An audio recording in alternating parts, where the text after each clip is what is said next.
Shalom Abraha, que le bon Dieu vous protège, vous dans la santé, la joie, la prospérité, si Dieu veut. Il faut savoir une chose. Il y a la bonne influence et il y a la mauvaise influence. Le Rambam il dit, selon la société que tu fréquentes, tu seras. Tu habites dans un endroit qui est bien, tu seras bien. Tu habites dans un endroit qui est mauvais, tu seras mauvais. Vous savez, dans un couple, avant le mariage, chacun il doit faire attention, est-ce qu'ils sont compatibles? Est-ce que l'un ne va pas détruire l'autre? Beaucoup de fois, on voit, surtout chez les jeunes aujourd'hui, il suffit un jeune pourri dans une classe qui va pourrir tout le monde. Il faut faire attention. Aujourd'hui, malheureusement, l'influence, elle est très, très, très, très, très, très importante. Les enfants, ce qu'ils voient chez leurs parents, ben c'est ce qu'ils vont être plus tard.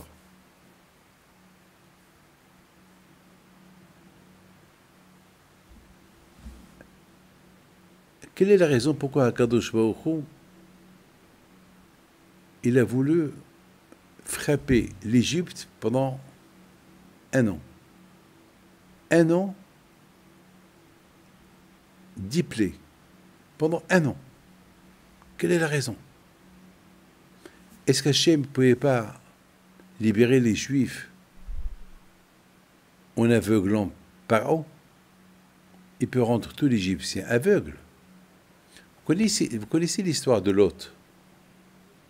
Lorsque les anges ils sont venus pour sauver Lot de Sédom, eh bien, toute la ville de Sédom, ils sont venus pour tuer Lot et tuer ceux qui sont venus chez lui. Parce qu'eux, ils ont cru que c'était des invités. Et Hachem, il les a frappés. Ils étaient tous aveugles. Ils n'avaient pas trouvé la maison de Lot. Eh bien, Hachem pouvait faire pareil. Ou bien paralyser le monde entier. Hachem, lorsqu'il a donné la Torah au béni Israël, il a paralysé le monde. Parce qu'Hachem, il a voulu que pendant qu'il donne la Torah à Am Israël, il ne faut pas qu'il y ait un bruit. Hachem, il a voulu que le monde entier écoute ces beaux moments que Hachem donne la Torah à Am Israël. Ah, je ne comprends pas. Pourquoi Akadosh Baruch Hu, il n'a pas paralysé le monde? Tout le monde va être paralysé. Et les Juifs, ils quittent l'Égypte. Ils prennent tout ce qu'ils veulent. Et fini. Vous savez, lorsque Mashiach il va venir, si Dieu veut, Akadosh Baruch Hu va nous réunir des 4 coins du monde en un clin d'œil. Alors, quelle est la raison pourquoi Hachem il a voulu frapper l'Égyptien avec Dam, Tzfadéa, Kinim, Arov, les 10 plaies qu'on cite à Pessah? Quelle est la raison? Première question.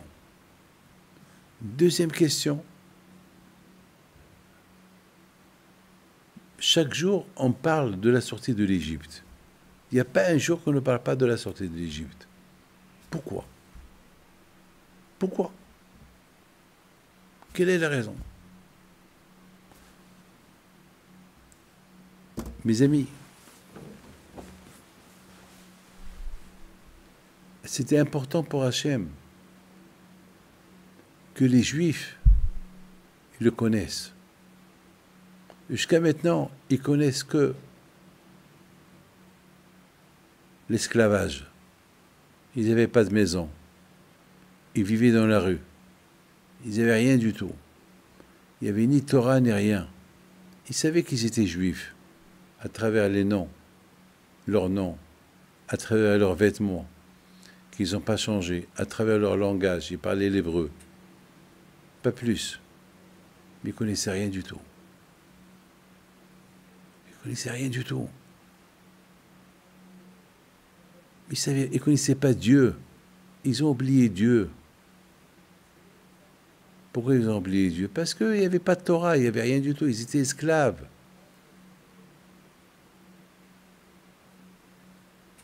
Lorsque quelqu'un est esclave, il pense qu'à son travail, il pense à rien du tout.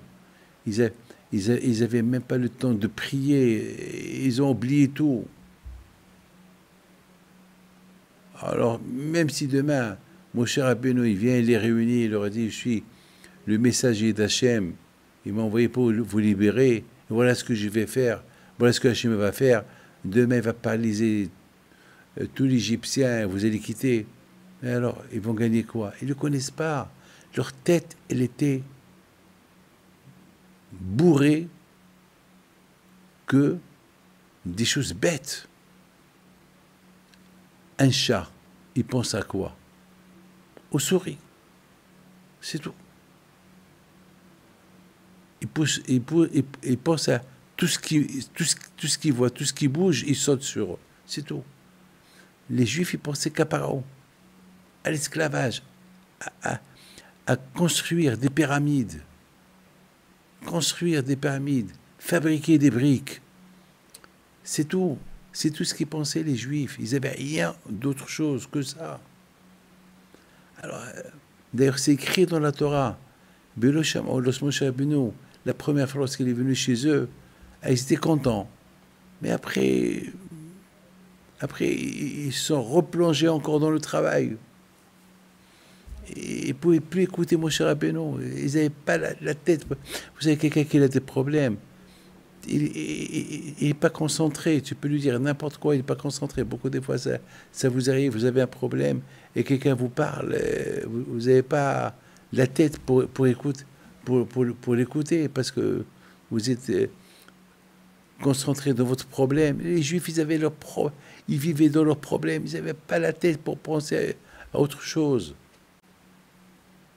Je vous donne un parole d'honneur une fois. J'avais un problème. Un problème important. Et ce problème, il est venu pendant que je recevais les gens. Et je vous donne un parole d'honneur. J'arrivais pas à écouter les problèmes des gens. Les gens qui rentraient chez moi, je les regarde. J'arrivais pas à les écouter parce que j'avais un problème. Mon problème me gênait. Mon problème à moi, il me gênait. Je ne pouvais pas écouter le problème des autres. C'était dur pour moi. Écoutez-moi, mes amis. Aujourd'hui, malheureusement, on a des otages. Est-ce que ils sont sous la terre, dans des grottes, dans le froid? Il n'y a pas de chauffage. Ils sont sales, ils ne se lavent pas. Ils ne mangent pas. On a vu quelques visages. Pas de médicaments, rien du tout.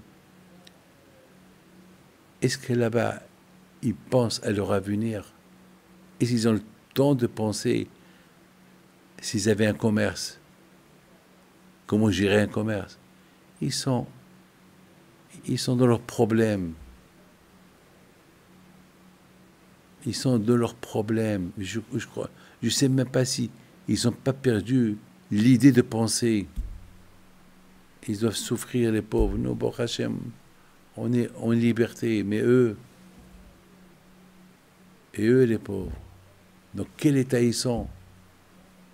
Est-ce que, même si la Croix-Rouge, elle va les voir, parler avec eux, est-ce qu'ils ont la tête de les regarder? Regardez, lorsqu'on les a vus parler, on voit que ce n'est pas eux qui parlent, c'est les pauvres, ils n'ont même pas de force pour parler.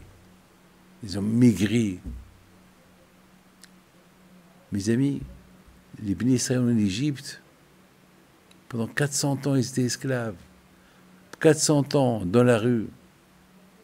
400 ans dans la rue, c'est pas facile, hein? Et maintenant, voilà. Le moment, il est venu. Le moment, il est venu. Et Hachem, il envoie Moshe Rabbeinu. Et Hachem, il avertit Moshe Rabbeinu. Moshe, sache, il ne va pas t'écouter. Il ne va pas t'écouter. Déjà, Hachem, il avertit Moshe Rabbeinu, sache, il ne va pas t'écouter pour les envoyer. Alors pourquoi tu m'envoies? Et Hachem lui dit, parce que je veux que si je frappe les Égyptiens, les Juifs y quittent, jamais ils vont me connaître. Il faut qu'ils s'adaptent à moi. Il faut qu'ils me connaissent. Il faut qu'ils me connaissent. Ils m'ont oublié. C'est pas leur faute. C'est l'esclavage qui m'a fait oublier. Mais ils connaissent que Paro. Alors là, ils vont voir les coups que je vais donner à Paro. Et au fur et à mesure des coups qu'ils vont voir Paro recevoir, ils vont commencer à comprendre que Paro, c'est un être humain, c'est pas un dieu.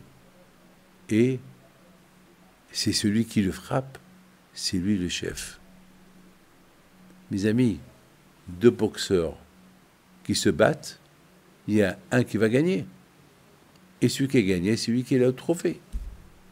Donc ça, c'est une guerre entre Paro et Hachem. Mais Hachem, il n'a même pas besoin de faire cette guerre avec Paro. C'est une guerre uniquement pour que les Juifs, ils sachent qui c'est Hachem. Mes amis, je voudrais vous dire quelque chose d'extraordinaire. Lorsque Hachem, il a choisi Moshe qu'il soit son messager et qu'il soit lui qui va intervenir pour libérer les Juifs de l'Égypte, Moshe Rabbeinu demande à Akadosh Baruch Hu, Hachem, très bien, mais les Juifs, ils ne te connaissent pas. À peine, ils savent qu'ils sont Juifs, mais ils ne te connaissent pas. Là, ils connaissent que Paro. Pour eux, c'est Paro le Dieu. Pour eux, c'est Paro le Maître. C'est lui le tout. Ils sont prêts à donner leur vie pour lui. Alors, si ils vont me dire, et qui t'a envoyé chez nous? Alors, Hachem, il dit à Moshe, dis-leur, c'est le bon Dieu, c'est moi qui t'ai envoyé. Et s'ils me disent comment tu t'appelles, que je vais leur dire? Alors Hachem, il dit à Moshe Rabbeinu, dis-leur que je m'appelle Ehyeh. Je suis, voilà, je suis.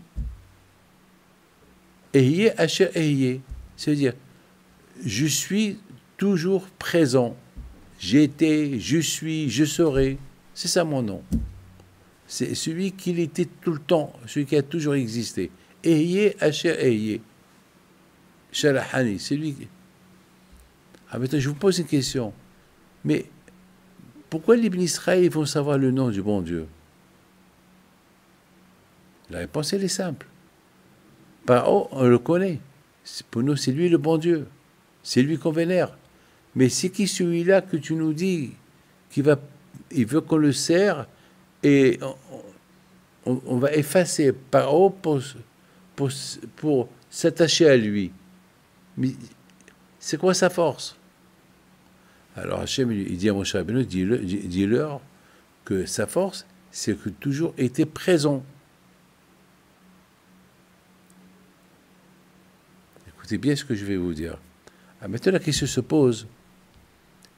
Pourquoi Hachem, il n'a pas dit à Moshe Rabbeinu, dis-leur que je m'appelle Hachem. Hachem, il a un nom. On dit Adonai Ish Milchama, Adonai Shemo. Hachem, c'est lui le guerrier. Toutes les guerres, c'est lui qui les fait. Nous, on ne fait rien du tout. C'est lui qui les fait. Vous savez, mes amis, que les Hashmonaïm, ils étaient 5-6 personnes contre des milliers de soldats. Ils ont gagné. Ce n'est pas eux qui ont gagné la guerre. C'est Hachem. Et Hachem, il s'appelle Hachem Shemo. Son nom, c'est Hachem. Ah, maintenant, ma question se pose. Lorsque Moshe Rabbeinu l'a dit à Moshe Rabbeinu, lorsque Moshe Rabbeinu l'a dit à Akadosh Baruch Hu, ici, on me dit comment tu t'appelles. Alors Hachem, il dit à Moshe Rabbeinu, dis-leur, celui qui a toujours existé et au passé, et dans le présent, dans l'avenir, c'est lui le Dieu. Mais pourquoi Hachem n'a pas dit, dis-leur, je m'appelle Hachem? Pourquoi il n'aura pas dit, je m'appelle Hachem, Hachem? On dit, quand on fait une bracha, On dit Baruch Ata Hashem et le toujours on bénit le nom d'Hachem. Alors Hachem, il a un nom. Hachem. Donc mon cher Rabbeinu dit à Kadosh Baruch Hu, et si on me dit comment tu t'appelles, que je vais leur dire, alors Hachem, il aurait dû dire à mon cher Rabbeinu, dis-leur, je m'appelle Hachem. Yutke Vavke, Hachem Shemo. Ah, pourquoi Hachem, il n'a pas dit son nom? Vous savez pourquoi? Parce que le nom d'Hachem, c'est un nom miséricorde. Le nom d'Hachem, Hachem, il a plusieurs noms. Mais un des noms d'Hachem, c'est Yutke Vavke. Lorsqu'on fait chaque fois une bracha, on prononce le nom d'Hachem. C'est ça son nom. Baruch Ata Hachem, c'est Yutke Vavke. C'est le chiffre 26. Et le chiffre 26, c'est ce qu'on appelle la Midat Rahamim. Le chiffre 26, c'est la miséricorde, le nom de miséricorde. Alors Hachem n'a pas voulu se dévoiler au Béni Israël avec le nom de miséricorde. Pourquoi? Parce que si Hachem, il aurait dit à Moshe Rabbeinu, dis-leur que mon nom c'est le nom de miséricorde, alors ils ne vont rien comprendre. Ils vont dire, alors si Hachem il est miséricorde, où il était jusqu'à maintenant? Pourquoi il n'a pas été miséricorde avec nous? Pourquoi il n'a pas été miséricorde avec nous?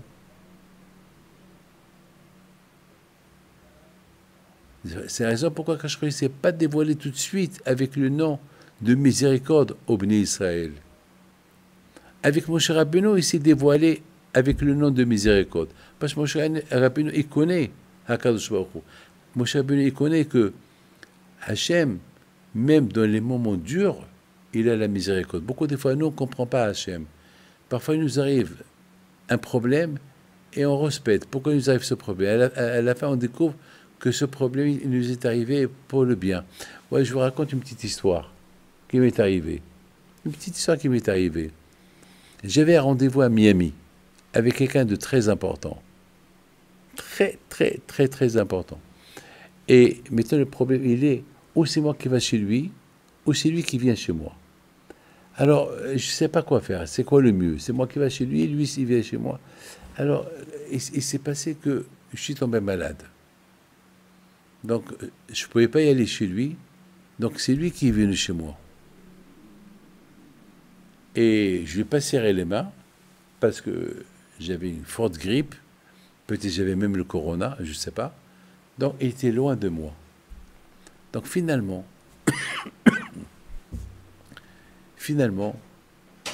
il se lève, après quelques temps, il se lève, il est parti. Bon, on s'est dit salut, on s'est salué et chacun il est parti. Bon, l'histoire s'est terminée comme ça. J'avais de la peine. Je sais pourquoi le bon Dieu m'a fait ça. Pendant, si j'aurais été bien, je serais allé chez lui, et j'aurais fait kavod, il m'aurait bien aidé. Et là, je suis malade et c'est lui qui est venu chez moi. On ne s'est même pas serré les mains parce que pour ne pas le contaminer. Donc finalement, et à la fin, il me dit au revoir. Mais mes amis, j'avais de la peine. Mais finalement, Hachem, il fait les choses bien. Après, c'est lui qui m'a appelé. Il me dit, ben, je suis très content que même que vous étiez malade, vous m'avez reçu, vraiment, parce que j'ai vu combien vous avez toussé et vous m'avez fait de la peine à votre âge. Et merci beaucoup, beaucoup, beaucoup. Et voilà, j'avais pensé vous donner ça, mais puisque vous êtes fatigué et bien sûr, vous ne pouvez pas recevoir les gens, voilà, j'ai décidé de vous donner ça. Presque 3 fois ce qu'il devait me donner. Et si moi je serais parti chez lui, il m'aurait donné uniquement ce qu'il avait pensé me donner lorsqu'il est venu me voir. Et parce que j'étais dans cet état-là, alors Hachem lui avait dans la tête la peine pour moi, il m'a donné presque 3 fois plus. Finalement, j'ai gagné dans l'affaire. Ça, mes amis, il faut apprendre que Hachem, il ne fait pas du mal à personne. Hachem, il s'appelle Hachem, miséricorde. Donc, Moshe Rabbeinu, il comprend Hachem. Il sait, Moshe Rabbeinu, que tout ce qui sort d'Hachem, il est pour le bien. Mais c'est pas tout le monde qui sait ça. C'est pas tout le monde qui sait ça. Hakadosh Baruch Hu, il sait. Moshe Rabbeinu, il sait. Mais pas les Bnei Israël, eux, ils ne savent pas. C'est la raison pourquoi Hakadosh Baruch Hu, Rabotai,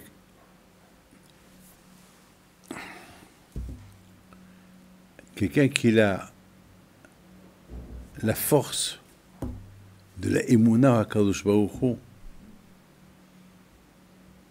il sait ce qui est bien, ce qui n'est pas bien.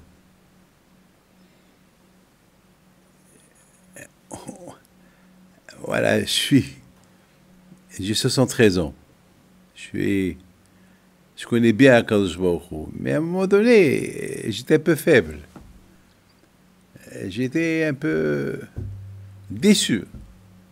Pourquoi je suis tombé malade et c'est, au lieu que c'est moi qui va chez le monsieur, le riche, c'est lui qui vient chez moi. Et qu'est-ce qu'il va me donner? Et finalement, d'un mal est sorti un bien. Il m'a donné 3 fois plus. C'est la raison pourquoi Hachem, lorsque Moshe Rabbeinu, il dit à Hachem, ici on me dit comment tu t'appelles, qu'est-ce que je vais leur dire? Hachem, il a dit à Moshe Rabbeinu, je ne peux pas te dire mon vrai nom, qu'il est le symbole de la miséricorde, parce qu'ils vont te dire quoi? Si Hachem il est miséricorde, pourquoi on souffre comme ça? Alors simplement dis-leur, celui qui a toujours existé, et celui qui existe et qui existera, c'est lui, et c'est ça son nom. Son nom c'est Ehyeh Asher Ehyeh. J'étais, je suis et je serai. C'est ça mon nom. Hachem il a toujours existé, il est encore, il sera. C'est tout. Mes amis, maintenant vous comprenez très bien quelle est la raison pourquoi Hakadosh Baruch Hu, il n'a pas frappé l'Égyptien d'un seul coup. Parce que jamais les Juifs, ils connaîtront Hachem. Vous savez, un enfant, comment un enfant, il connaît sa mère? Parce qu'il la voit tout le temps. Et tout le temps, il la voit. Elle aussi, elle le voit.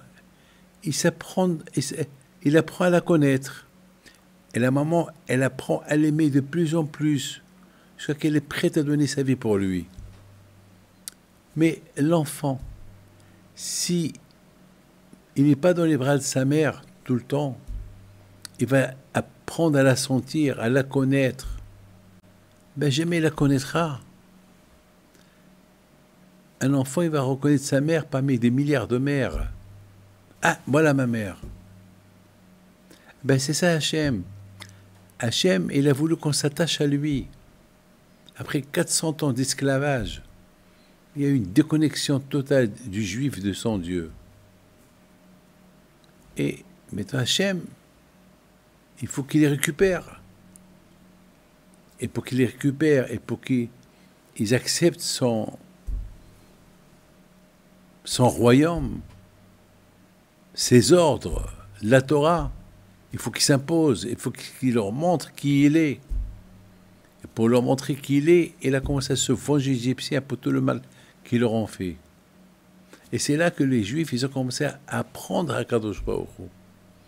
Sinon, tout le temps, les Juifs ils vont rien que se rappeler, où il était le bon Dieu lorsque on a souffert? Où il était? Ils vont toujours poser cette question. Où il était? Alors, Kadosh Baruch Hu, pendant 1 an, il leur a appris, montré combien il les aime, combien il se venge de ceux qui leur ont fait du mal, ceux qui ont commencé à l'aimer et l'apprécier. C'est là que, à Kadosh Baruch Hu, après, il a fait le grand spectacle de la sortie de l'Égypte. Que tous les premiers-nés égyptiens, ils sont morts. Il n'est épargné que les premiers-nés juifs. Et ils ont fait tous la Brit Mila. Et ils ont guéri sur place de la Brit Mila. Et bien sûr, ils ont égorgé l'agneau pascal. À cette époque, l'agneau, il représentait le dieu égyptien. Alors ces juifs, ils ont vu ça. Alors, ils étaient prêts à faire pour le bon Dieu n'importe quoi. Pourquoi? Parce que ça a pris, après un an qu'ils ont vécu, ils ont appris à connaître Hachem, alors, c'est fini. C'est fini. C'est fini. Mais vous comprenez pourquoi Akadosh Baruch Hu, il n'est pas venu d'un seul coup libérer les Bnei Israël de l'Égypte avant qu'ils le connaissent. Mes amis, prenons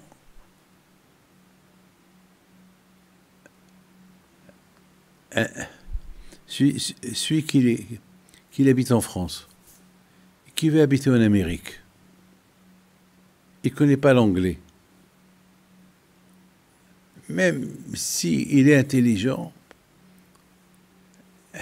il faut un temps d'adaptation pour qu'il s'adapte à l'Amérique, à l'américaine, qui commence à parler l'anglais et va être muet. Il ne parle que le français.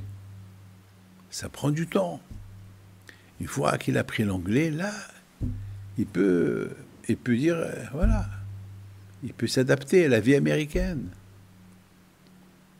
Les Avdil, Hakadosh Baruch Hu, il a voulu que les Bnei Israël adaptent leur image à l'image d'Hachem.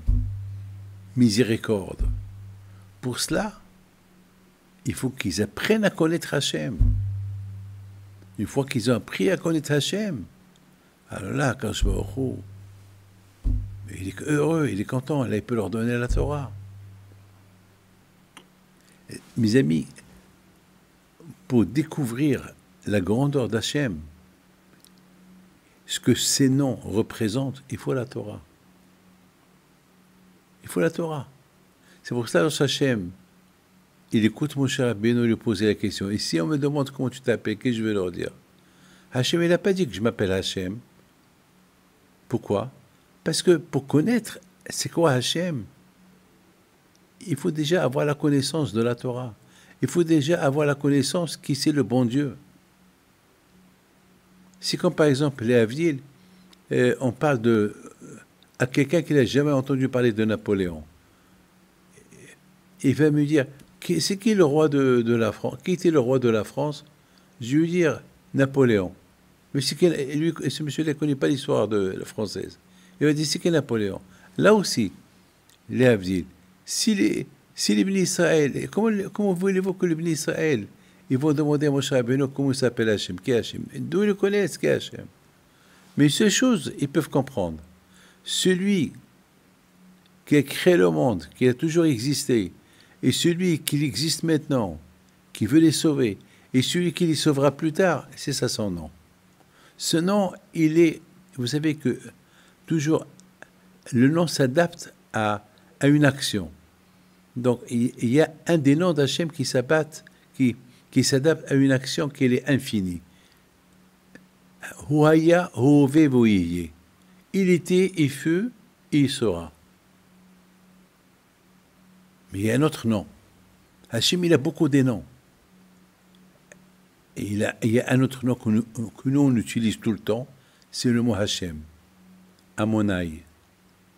C'est ce nom-là, toujours, tout le monde le connaît. Pourquoi on le dit toujours? Parce que c'est miséricorde. Hachem, il est miséricorde en tout. En tout. En tout. Je voudrais vous dire quelque chose d'extraordinaire. J'avais soif. Très, très soif. Et il n'y avait pas de l'eau. Il n'y avait pas de l'eau. Il n'y avait pas de l'eau. Et moi, je n'aime pas l'eau. Comment ça s'appelle? L'eau du robinet, je ne l'aime pas. Mais j'avais soif. Je voulais l'eau minérale. Il n'y avait pas. Et à un moment donné, j'ouvre une armoire. Il y avait là-bas une petite bouteille d'eau qui a été pèleriné sur un tzaddik. Mais j'étais heureux, j'étais content. Et j'ai dit, Baruch merci Hachem, j'ai fait la bracha, merci Hachem. J'étais pas en colère, le contraire, j'étais content. Le contraire, je devais être en colère. Pourquoi il n'y avait pas de le non? J'étais content. Hachem, il a eu miséricorde pour moi. Effectivement, j'ai appris quelques jours plus tard que cette bouteille-là était destinée pour moi. Grâce à Dieu, je n'ai pas volé cette bouteille. J'étais invité chez quelqu'un et ce quelqu'un, il m'a donné une chambre, mais c'était Shabbat, il n'y avait pas de lumière et je ne savais pas comment descendre en bas. Et j'avais peur que j'allume une lumière et j'étais vraiment un peu perdu. Et comme ça, Mina Shamaim, j'ai ouvert une armoire et il y avait là-bas une bouteille d'eau. Et Baruch Hashem, il fallait voir comment j'ai fait la bracha. Vous voyez, mes amis, que beaucoup de fois, justement, dans la misère, il y a la miséricorde qu'elle vient. Akadosh Baruch Hu, il a voulu que les bénis Israël, ils voient que les bonnes choses d'Hachem, pas les mauvaises choses. Mes amis, nous, malheureusement, on juge mal le bon Dieu, on le calcule mal. Ça prouve qu'on ne le connaît pas assez. Si rien qu'on le connaissait, on ne va pas le juger mal. On ne le connaît pas. Et c'est la raison pourquoi Akadosh Baruch Hu, il n'a pas voulu libérer les Juifs tout de suite. Si Akadosh Baruch Hu aurait libéré les Juifs tout de suite, jamais ils vont se poser que des questions. Mais pourquoi il a attendu du temps pour nous libérer? Et pourquoi que maintenant il va avoir que des pourquoi, des pourquoi, des pourquoi? Et peut-être Hachem, il va s'énerver sur eux, peut-être il va les punir. C'est pour ça qu'Akadosh Baruch Hu, il a été très intelligent. Et il a utilisé une intelligence extraordinaire. Et il a commencé à frapper ceux qui ont frappé les Juifs. Des souffrances, une après une, pendant 1 an. Et les Juifs, ils ont commencé à se reposer. Ils ont commencé au lieu de passer leur colère sur le bon Dieu, pourquoi il leur a fait tout ça, ils ont commencé maintenant à apprécier Akadosh Baruch Hu pour tout le bien qu'il leur a fait. C'est la raison pourquoi jusqu'à maintenant, on parle de la sortie de l'Égypte. Pourquoi jusqu'à maintenant, on parle de la sortie de l'Égypte? Vous pouvez me dire pourquoi? Quelle est la raison? C'est une histoire qui s'est passée il y a quelque temps. C'est pour nous rappeler de bien juger le bon Dieu. Beaucoup de fois, on a des souffrances qui arrivent, beaucoup de fois, quand par exemple, à Ra'anana, ce qui s'est passé à Ra'anana, malheureusement, il y a eu des terroristes. Ils ont tué une personne, ils ont blessé 19 personnes. C'est de la folie, c'est de la folie ce qui s'est passé. Mais le grand miracle dans toute cette affaire-là, le grand miracle dans toute cette affaire, c'est que Baruch Hashem, ils ne sont pas arrivés à l'heure que tous les enfants des écoles sont sortis. Il y a eu beaucoup de bien pendant. Bien sûr, ça ne devait pas arriver, mais bon, malheureusement, ça s'est arrivé. Malheureusement, ça s'est arrivé. D'un mal, toujours, il y a un bien, peut-être, mettons, ils vont être un peu plus vigilants. On ne peut pas juger toujours le bon Dieu. Pourquoi? C'est à nous de se juger.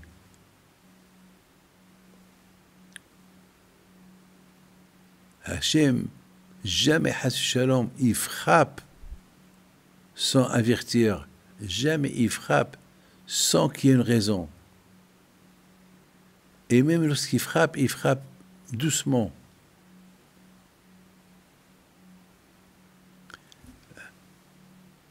Je voudrais vous raconter une chose.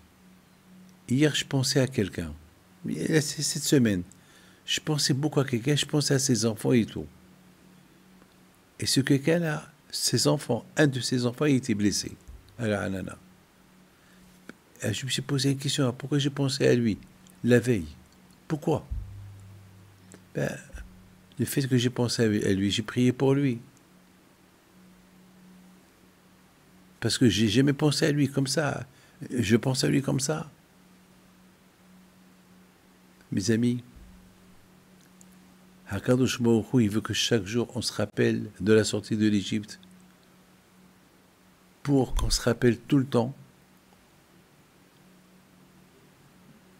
que si on a souffert en Égypte pendant 400 ans, c'est pour qu'on goûte les souffrances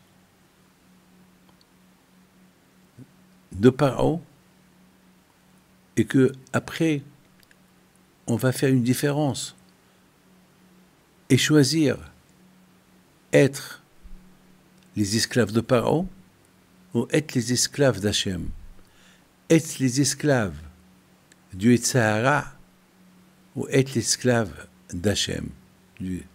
Tout à l'heure, il y a quelqu'un qui m'a appelé des États-Unis. Je dois parole d'honneur. J'ai fait un zoom avec lui, quelqu'un très riche. Très très riche. Et ça fait 10 ans qu'il a fait Teshuvah. Il n'était pas... Il faisait ni kippour, ni rien du tout. Rien.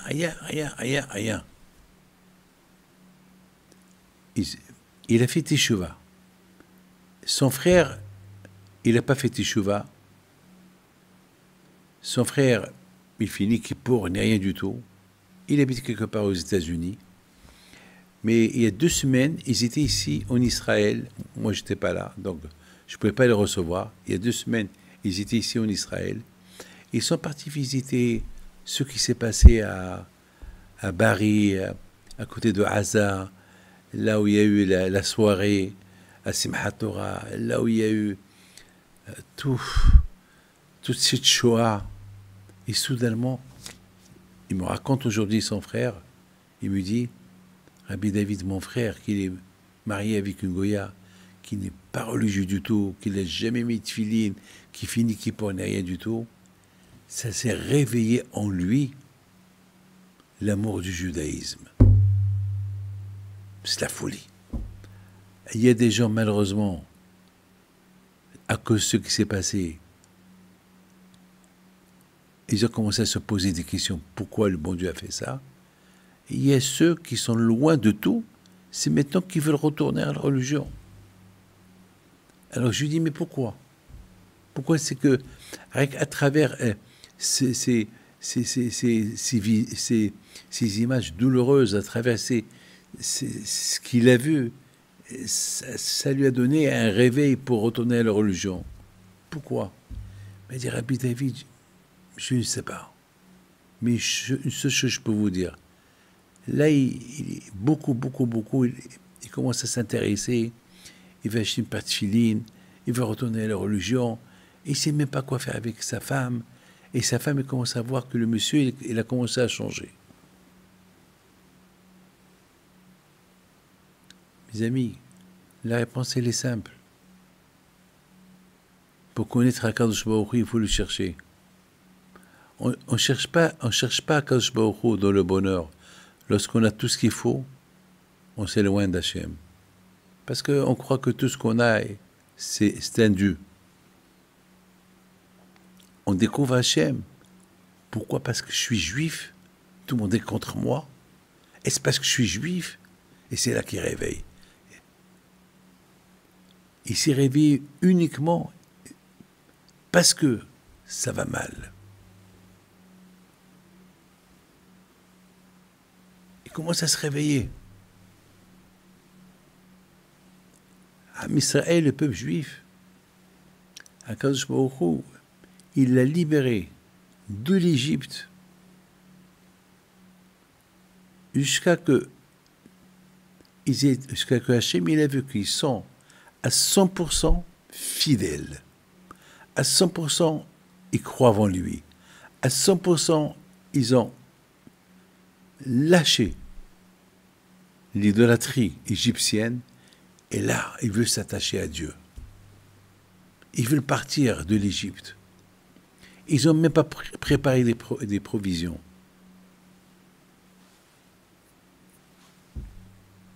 C'est de la folie. C'est de la folie. Avec tellement qu'ils avaient la Emouna.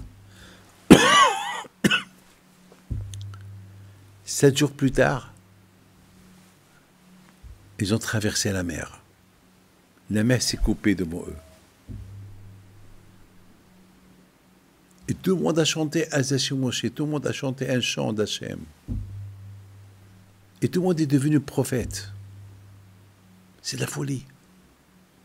Inimaginable. Il y a 7 jours, ils étaient en Égypte. Il y a 7 jours, ils étaient presque à 2 doigts de se faire oublier.